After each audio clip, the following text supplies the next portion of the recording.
mathematicians, are you ready for day 2, part 2 of writing into standard form?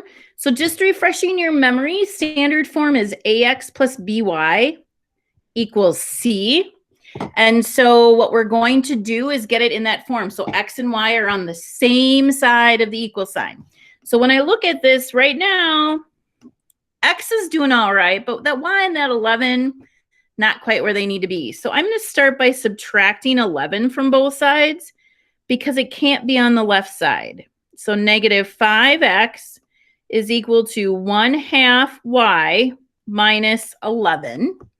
And then that 1/2 y isn't working either. So I need to subtract 1/2 y from both sides.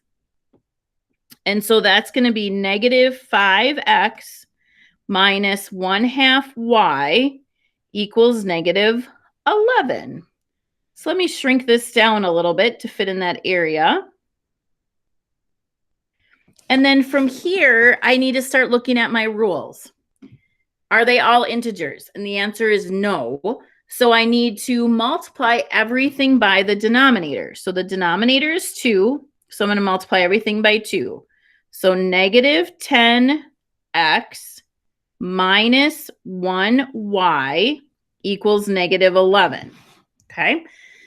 Now, a has to be positive. That number in front of x isn't positive. I need to make it positive. And how I do that is I multiply it by negative 1.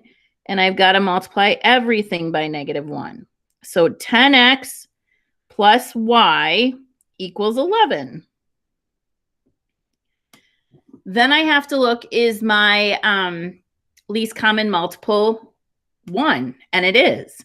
So I have my answer right there. And I'll shrink it down a little bit more. There we go. Right? 10x plus y equals 11. What we're doing is continuing just to manipulate equations. All right, we've been working on solving equations for a couple months. We're continuing to work with those same processes. You want to undo items to get them off of one side. Keep working with them. So here we go. On this problem, I'm going to start by subtracting 8 because 8 cannot be on the left side.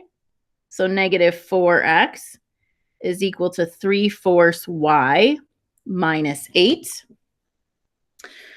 I'm going to have to subtract 3/4 from both sides because the y can't be on the right. It has to be on the left. So I end up with negative, close this up a little bit.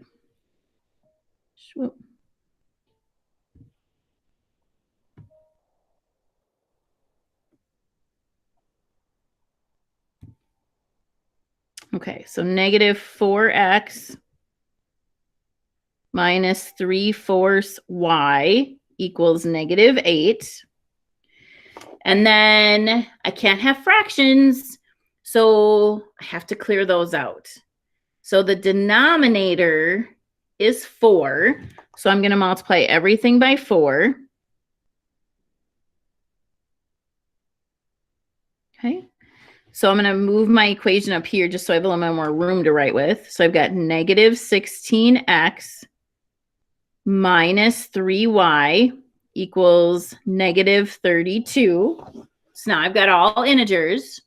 Now a can't be positive, a can't be negative. So I'm going to make it positive. And I can't just switch it. I can multiply them all by negative 1. So that keeps my equation balanced. And it's going to allow me to have a positive a. So 16x plus 3y equals 32. And there's my final answer. For the next one, we've got y equals 2/5 x. Again, I really want to get it into that standard form, right? Like y equals, or ax plus by equals c. So I'm going to start by subtracting 2/5 x from both sides. They can't be on the same side. So negative 2/5 x plus y equals negative 3. So I've got them all in the right order. Now I need to check everything. I can't have fractions. I can't have a negative first number. So I can put 2 steps in one by multiplying everything by -5.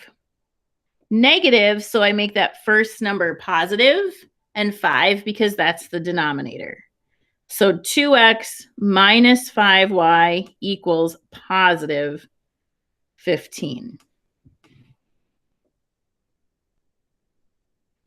Okay. And we're going to do one more, and then you're going to have time to work on your assignment. So here we go. I'm going to subtract 0.4x from both sides. X and y need to be on the same side. So negative 0.4x plus 0.2y equals negative 0.8. Now they have to be all integers. So I have to multiply everything by 10 because it's a decimal. In the tens place, we're just going to multiply everything by 10. So negative 4x plus 2y equals 8. And my last thing I need to worry about, because I continue to go back to this right here. I have it written on a separate piece of paper, and I just check it as I go.